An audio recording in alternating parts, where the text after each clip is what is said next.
Good morning, students. Today we'll see how metals and nonmetals react to each other.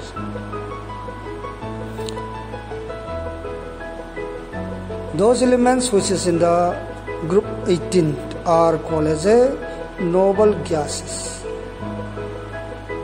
and they have completely filled valence electron, that is either 2 or 8 electrons in the outermost, and these 2 or 8 electrons in the outermost seal the valence shell. Thereby they will show a little chemical reactivity. Therefore, we can explain the reactivity of an element as a tendency to attain a completely filled valence shell like noble gases. The electronic configuration of noble gas and some metals and the nonmetal will discuss here. Let us take sodium atom. Sodium atom have atomic number 11. So we have 281. So 1 electrons are in its outermost shell. In order to get the stable electronic configuration of noble gas, the electrons from the L shell, from the M shell, need to lose, and thereby the outermost shell become L, and L shall have octet structures, that is 8 electrons. As I have already told that in K shell we have 2 electrons, and K shell we have 2 electrons, L shell we have 8 electrons, and M shell we have 1 electrons. So if M shell is lost, means 1 electron is lost, then we have only L is the outermost. In the outermost we have 8, so it become stable. Like this one. Again, if you take chlorine gas, then in the chlorine gas we have atomic number 17. So when we write electronic configuration, K have 2, L have 8, and M have 7 electrons. In order to get 8 electrons in the M shell, the electron given by sodium will be taken up. So the final electronic configuration of chlorine should be K2, L8, M8. Now here sodium atom have lost electrons, so sodium atom carry a positive charge and form a cation, whereas your chlorine atom gain 1 electrons, thereby it will possess a negative charge and form an anions. So when a metal react with a non-metal, then there is a transfer of electrons from metal to the non-metal take place to get the stable electronic configuration of inert gas. Thus, it will develop ions first, and such bonds formed by transferring electrons passing through ions are called as a electrovalent bond or ionic bond. So through ionic bond, metal and the non-metal can combine. The force of attraction in the electrovalent bond or ionic bond is of strong electrostatic force. Thus, these elements have a crystalline structures and also have high boiling or melting points. They can conduct electricity, and they give ionic reaction. These are the properties of your electrovalent compounds. If you represent the outermost shell in the form of dot or cross, say in the figure 3.5, sodium, one valence electron is there, so one dot is there. Chlorine has 7 electrons, so 7 electron was expressed in terms of your cross. Then when electron is given, then Na becomes to Na plus, and Cl will have 8 electrons and Cl have negative charge. So like this, an electrovalent bond is formed when a metal combines with a non-metal. And during this formation of electrovalent bond, here we know that ions are formed.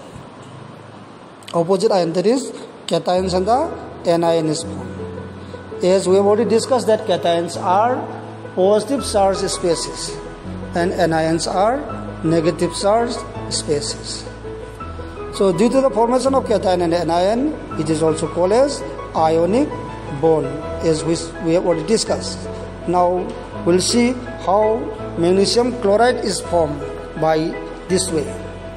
Magnesium chloride will be formed by mixing magnesium and chlorine. So magnesium have atomic number 12, so K shall have 2, L shall have 8, and M shall have 2 electrons. In order to get 8 electrons in the outermost, magnesium needed to lose electrons.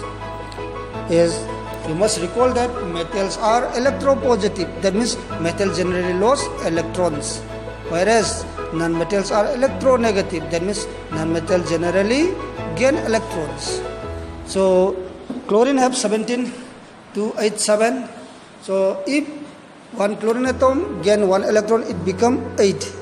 So your last electronic configuration should be 288. But magnesium need to give 2 electrons, so we require 2 chlorine atoms.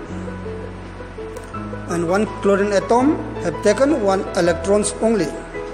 So in the cross dot structures, we can write Mg, 2 dots are there. In chlorine, 7 dots are there, and 1 will be given to the 1 chlorine each from magnesium. Then magnesium Mg2 plus will be there. 1 chlorine have 1 electrons gain, so 1 negative charge above the chlorine, and total number of molecules should be written downside. So your formula is MgCl2. Here also we have transfer of electrons, that means electrovalent bond is there or ionic bond is there. So it will possess the properties which we have already mentioned here. And here your cation is magnesium, your anion is chloride ions. This is what about the formation of magnesium chlorides. You need to understand how to write dot and the cross structures. Now we will go to the properties of ionic compound, which I have already mentioned. First one is I have already told that it will have high melting or boiling point. It will have a crystalline structures, and it will produce ions in the solution, thereby occurs ionic reaction. The force of attraction is very high. Due to that, they will possess a hard crystals, and due to the high force of attraction, they will possess higher density. So these are the general properties of this ionic compound. Now let us see according to your book again. Physical nature, that is ionic compounds are solid and are somewhat hard because of strong force of attractions between the positive and the negative charge. Because of hard, it generally brittle, means that easily break into pieces. when pressure is applied. Ionic compounds have high melting and the boiling point.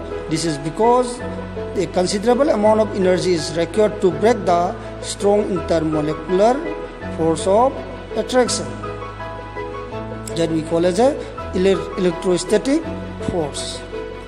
Now next is stability, solubility.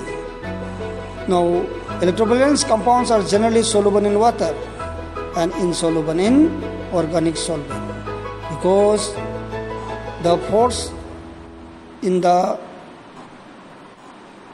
water is almost equal to the force produced in between the cation and the anion. The solubility of any substance, we can say like solute, like dissolve, means that similar substance, similar forces will dissolve on this particular solvent. That means solute and solvent need to have almost similar force of attraction. Like this, again we know that it produces ions. So electricity is due to the movement of charged particles. A solution of ionic compounds in water contains ions which move to the opposite electrode when an electricity is passed through the solution. Ionic compounds in solid state do not conduct electricity because the movements of ions in the solid is not possible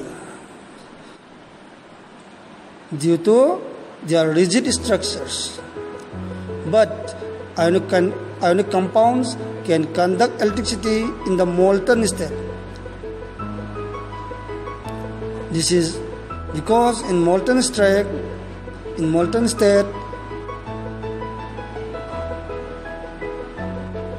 the electrostatic force of attraction between the opposite charged ions will overcome by the heat applied, and thus ions move freely and hence they can conduct electricity. Now let us see your textual question. Write the electron dot structures of sodium, oxygen or magnesium. So sodium means Na, 1 electrons, you can write it, only the outermost electrons you need to write. So oxygen means O, and around that you need to write this 2, then we have 6, as oxygen have 8 electrons altogether, that is atomic number is 8, so 2, 6. Like this magnesium you can draw, magnesium number 12, 2, 8, 2. So only 2 electrons you need to draw around Mg symbols. This is what electron dot structures. Now next is show the formation of N2O and MgO by transfer of electrons. So you can draw 1 oxygen, and in the oxygen 7 electrons are around that. You just write down 7 electrons are around this. And then 2 Na, you can write it 1 Na along with 1 dot, and downside again 1 Na along with 1 dot. And these dots are given to oxygen together with an arrow marks towards oxygen. Then you will get Na plus downside 2, then oxygen O, then along with 7 electrons, along with 8 electrons, you can write 8 electrons, then third bracket should be there around oxygen, and then above the third bracket you write down minus symbol, and downside you write 2. So this is what about the formation of nitrogen dioxide. Like this magnesium dioxide is magnesium oxide is already we have discussed, so you can see, draw it yourself. What are the ions present in these compounds? So one is, in case of nitrogen oxide we have, in case of sodium oxide we have sodium ion and oxides ion. So 2 sodium ions and 1 oxide ion is there. In case of magnesium oxide, 1 magnesium ions and 1 oxide ions. Why do ionic compounds have high melting point? Because ionic compounds are formed by opposite charged ions which are held by strong electrostatic force. In order to break this strong intermolecular force, we require higher energy. So that is why ionic compounds have high melting point. Thank you.